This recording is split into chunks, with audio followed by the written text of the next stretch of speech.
Hello.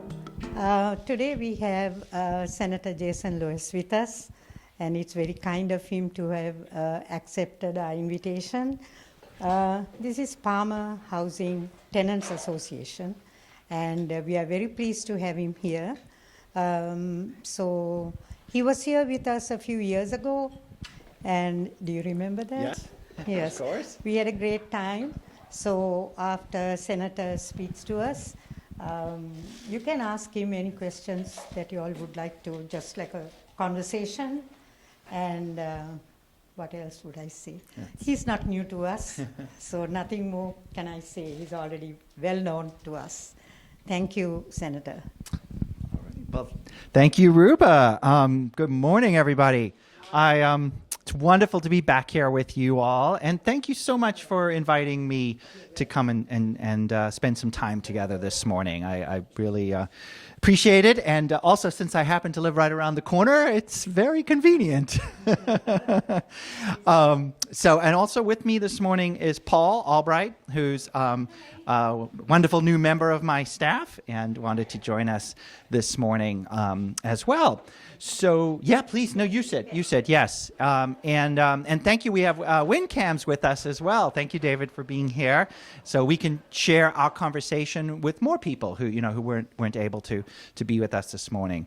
But some of you I certainly know pretty well, and it's great to see you again. And some maybe haven't met before or haven't seen you in a long time, so it's very nice to be with you all. So as Ruba said, my name's Jason Lewis, and I live here in Winchester, nearby. And I have served as your state senator since 2014. And then before that, I was actually the state representative for Winchester. I succeeded Paul Casey a number of years ago. So time flies. It's already been, I guess, more than a decade. In terms of my personal life, since Patty asked about that, I am married. My wife, Susan, is a middle school science teacher, so I definitely have a soft spot in my heart for our wonderful teachers. And I'm blessed to have two daughters who went through the Winchester Public Schools and now both graduated. One of them is in college down in Virginia, and my other daughter graduated college. And she's actually spending a year in rural Alabama, of all places, doing like a public health fellowship. And in fact, my wife and I just visited her recently and had an opportunity while we were there to do a little bit of a civil rights tour in Memphis and Montgomery and actually in Atlanta, which was an amazing experience. So that's a little bit of kind of on the personal side. So my responsibility as a state senator, I represent technically half of Winchester. The other half is Senator Pat Jalen, but obviously we work on everything together. The other communities that I represent are Stoneham, Melrose, Malden, Reading, and Wakefield. So those are the communities that are within the district that I represent. We have 40 state senators altogether in the Massachusetts Senate. The other hat that I wear is that I'm the chair of the Education Committee. So within the legislature, I'm responsible for helping to lead our efforts around our public schools, funding for our public schools, our policy around our public schools. So that's a lot of what I also spend my time on. Although, of course, I'm responsible for also working on and advancing many other areas, including our housing policies, our transportation, environment, social and human services, elder services, and so on. So what I think I'll do is maybe just mention a few of sort of the high priority, issues, concerns that, I'm sure many of you have and that, we are trying to work on in the state legislature. But I won't talk very long because we don't, it'd be nice to have more of a group conversation. And so while I'm talking, think about questions you might want to ask me or anything you would want to share with me at all. I really welcome just hearing, what's on your mind and your feedback and your concerns. All right, so in terms of some of the things, let me just mention that we have kind of an exciting time within Massachusetts because, we just had the election last November. So we, everybody in the state legislature went through the election. We were sworn in to office, or if we were, or either voted in for the first time or reelected. We were sworn in the beginning of January, and then the very next day, our new governor was sworn into office. So that's a big change, right? Because Charlie Baker was our governor for 8 years. Now we have a brand new governor, Maura Healey. So there's been a lot of work going on to sort of get her administration up and running. She's been putting her team together. So we have, a new secretary of, Health and Human Services, of Education. We may have a new secretary of Elder Affairs coming. We don't know exactly what will happen there. But, all of basically her cabinet. So there's been a lot of work going on to sort of get everything, organized for our state government. But I'm very excited and optimistic about, the team that's being put in place and the partnership that I think we will have between the state legislature, and the new governor and her team. We know each other well. We have a lot of respect for each other. So some of the top priority issues and concerns that certainly I'm committed to working on, and I'm sure you share. First one I would mention is housing. We just have a crisis in Massachusetts, especially in the greater Boston area. Don't need to tell you all this, with affordable housing. And it's a multifaceted problem. We haven't built enough housing units in the last 30, 40 years. If you look at the numbers of new housing that we built, in the 1950s, 60s, 70s, and you compare that to what we did in the 80s, 90s, and first part of the century, the construction is way down. So that's a part of it. Also, obviously, the demand has continued to go up. So we have been taking steps to try to address this. We've made some changes at the state level to our zoning.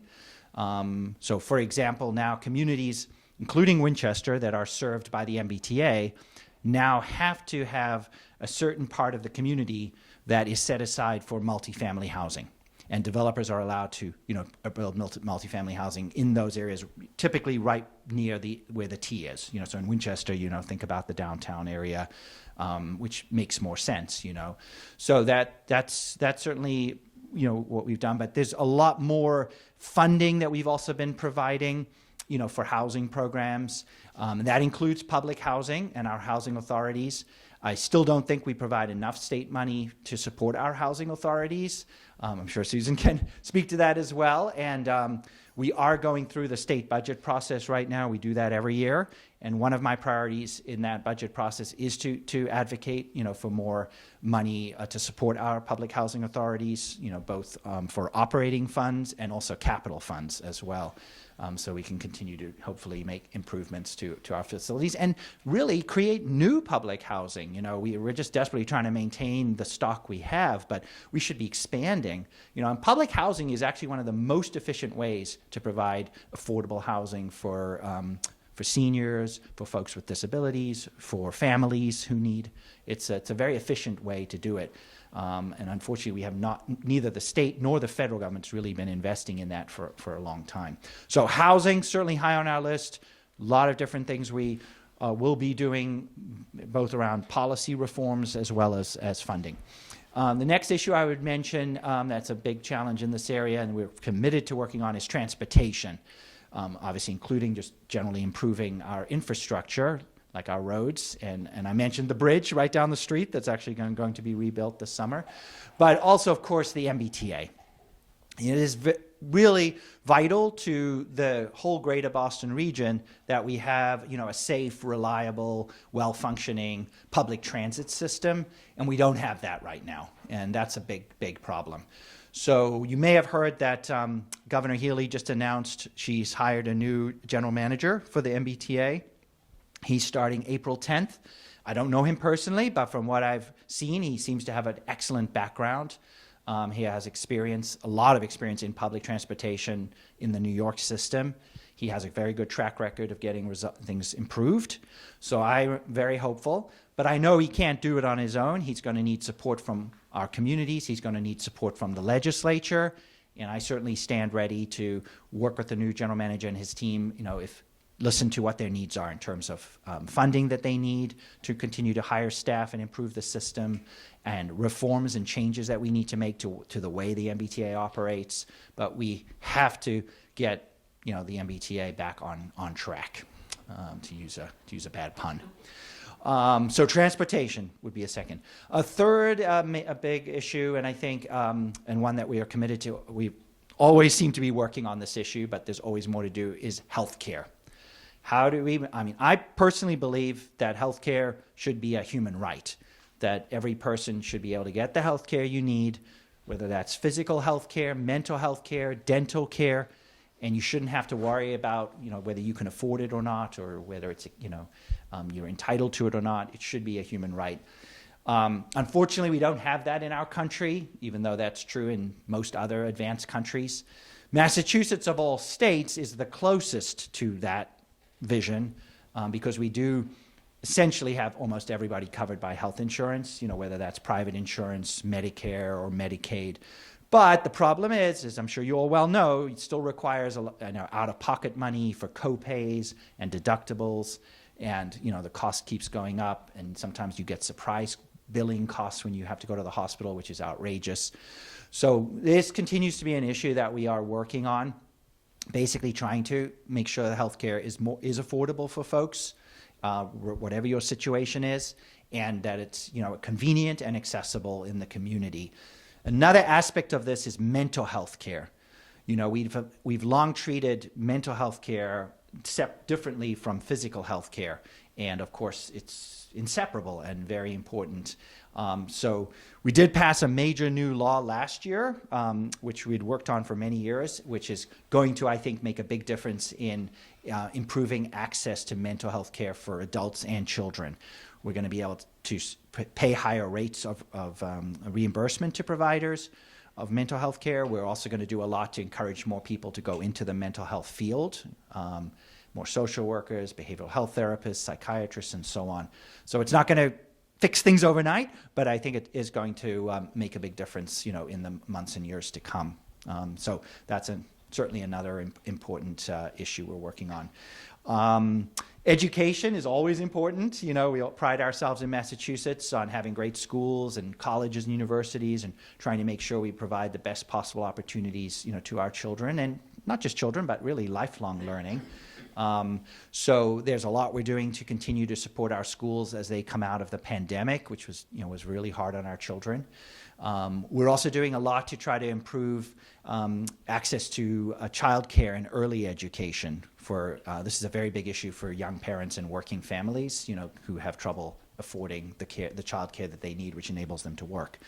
And then the other end of the spectrum is higher education, so college. So in the state legislature and the governor, we don't really do much with our private colleges, although we have amazing private colleges in Massachusetts. But we are responsible for a lot of the funding and the policies for our public colleges and universities. So think about our community colleges, like Bunker Hill Community College in this area, our state colleges like Salem State and others, and then of course the UMass University system. So one of the things that's really great news is last year, if you remember when you voted, you were asked about whether we wanted to whether you wanted to approve the millionaire's tax. It's also known as the Fair Share Amendment. Do you remember that? Well, thank you to all of you who voted, and the voters of Massachusetts approved the Fair Share Amendment, again, which is also known as the millionaire's tax.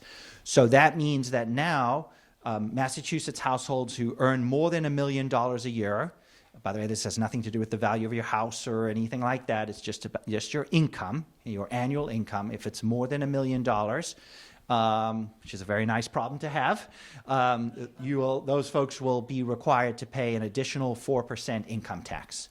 And so that money will come to state, and the state has to use that money for transportation, to improve transportation and education. And and certainly some of that will be used for the MBTA, for example, and all. But one of the ways we plan to use some of that money is to support our public colleges and universities, so that more students can go to college and not have to take on a lot of debt. which is a big challenge for them and their families, you know. So I'm very pleased that that's going to be something we're going to be, one of the many number of things we're going to be able to do, so thanks to the voters having approved the Fair Share Amendment last November. Could certainly talk about a lot of other things. I mean, environmental issues are always very important to us, continuing to, you know, deal with the impact of climate change and making our communities more prepared and resilient as we see, you know, changes in climate patterns, more flooding. Winchester's done a lot to address flooding, actually. Some of you may remember times where we've had, you know, the whole downtown underwater. You haven't seen that in recent years, and that's because Winchester in particular has done a lot over the last 2 decades to address flooding and to do flood mitigation, and that's going to stand this community in good stead, you know, as these issues become even worse in the years to come. But it's a challenge we have statewide, especially in our coastal areas. So that's an important issue, and just generally trying to protect the environment, make sure we have good clean water, clean air. All those will always continue to be important issues. You know, probably lastly, what I would say is just generally continuing to have a strong economy in Massachusetts. You know, we are fortunate to have great universities and lots of, you know, great companies, high-tech industries, healthcare, we're a leader, biotech. But, you know, we can't take that for granted, and we want to continue to make sure we support those industries and make sure that, again, our young people coming up have access to good jobs and that they can stay and, you know, raise their families, and people can live and retire with dignity here in Massachusetts. So making sure that those supports are in place for people really to hopefully thrive as young, you know, as children, you know, through their adult lives and into their golden years. So happy to talk about also, you know, human services programs, senior services. I was just over at Mystic Valley Elder Services last week. They had a breakfast for legislators and talking about all the good work that Mystic Valley Elder Services does. Although, actually, I just remembered, Mystic Valley doesn't serve Winchester. Minuteman does. Minuteman does. So Minuteman is great too. They're like sister agencies. Yes. They do a lot with the Jenks. Yes. So that's right. Exactly. So those are great. Those programs. Like Minuteman and Mystic Valley, and they get a lot of their funding, you know, from the state, and that's another thing that's an important part of the state budget. All right, well, it's great to be with you all today. So thank you for having me. Anytime you want to connect with me or my office, we welcome hearing from you. Don't be shy. You can call my office, you can email us, or you can come to office hours at Winchester Library, which we do every other month. But maybe we can circulate my phone number and email. Is that something we could do? You have it, right? Yes, I so maybe Ruba can send that, so you'll have that. And again, even if you just have a question, you're welcome to reach out to us. And Representative Day, Mike Day, is your state representative, and he's terrific also. He and I work closely together, you know, so you can always reach out to either one of us. Okay. All right? That's okay. Thank you. All right. Thank you. You're very welcome. I'm glad it was.